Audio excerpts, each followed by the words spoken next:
I'm Jordan Raynor, and this is the Word Before Work.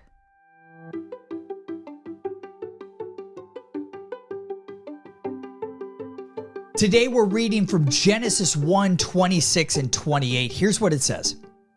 Then God said, "Let us make mankind in our image, in our likeness, so that they may rule." God blessed them and said to them, "Be fruitful and increase in number, fill the earth and subdue it."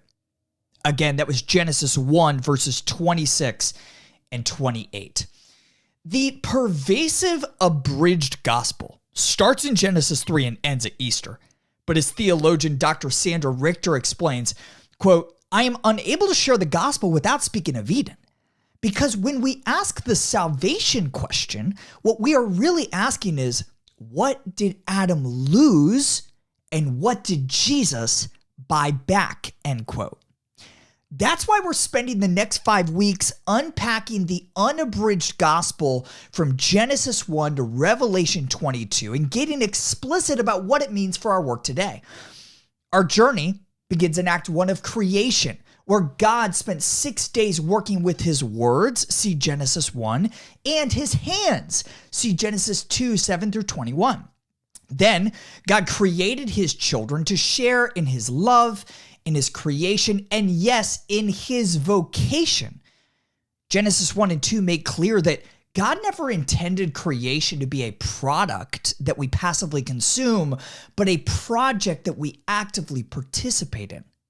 We see this explicitly in God's first words to humankind that we just read a few minutes ago. If you want to see how your work matters beyond the important and instrumental end of carrying out the Great Commission, Genesis 1:26 through 28 is where you must begin, because this is God's original intent for humankind, the first commission that he gave you and me.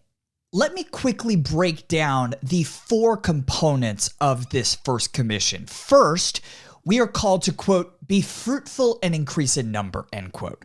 This one's pretty straightforward. God's telling us to have a lot of babies in the context of marriage between one man and one woman. Enough said.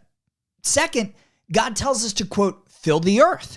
Scholars agree that this is not reiterating the call to procreate, but this is a call to create culture, to take the largely blank canvas that God handed us on the 6th day and fill it with art and architecture, schools and services, tree forts and telescopes.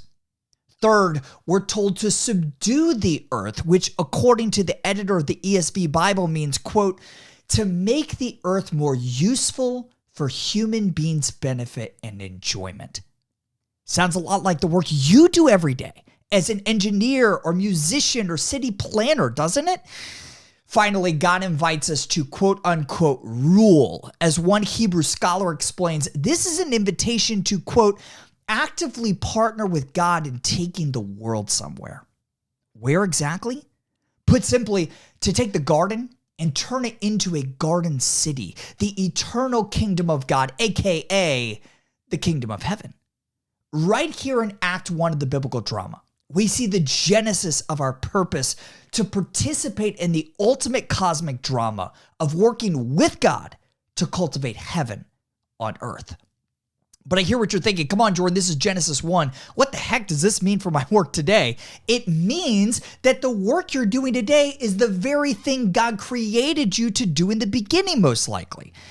As Dr. James Davison Hunter put it, quote, "the task of world making has a validity of its own because it is work that God ordained to humankind at creation."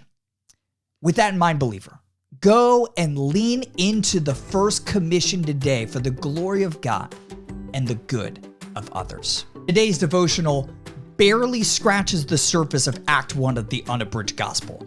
I go way deeper in my new book, The Sacredness of Secular Work, where you'll learn why God calling the material world very good in Genesis 1 is essential to understanding how 100% of your time at work matters to God today. You're going to learn how God's work in Genesis 1 and 2 gives you freedom to do work you love to do without always having to give a quote-unquote religious justification for it. And you'll also learn what job you're most likely to have on the new earth, based on what we see from Genesis 1 to Revelation 22. Pre-order The Sacredness of Secular Work today, and you could win an epic trip for two to France to rehearse your eternal vocation of ruling and working with Jesus on the new earth.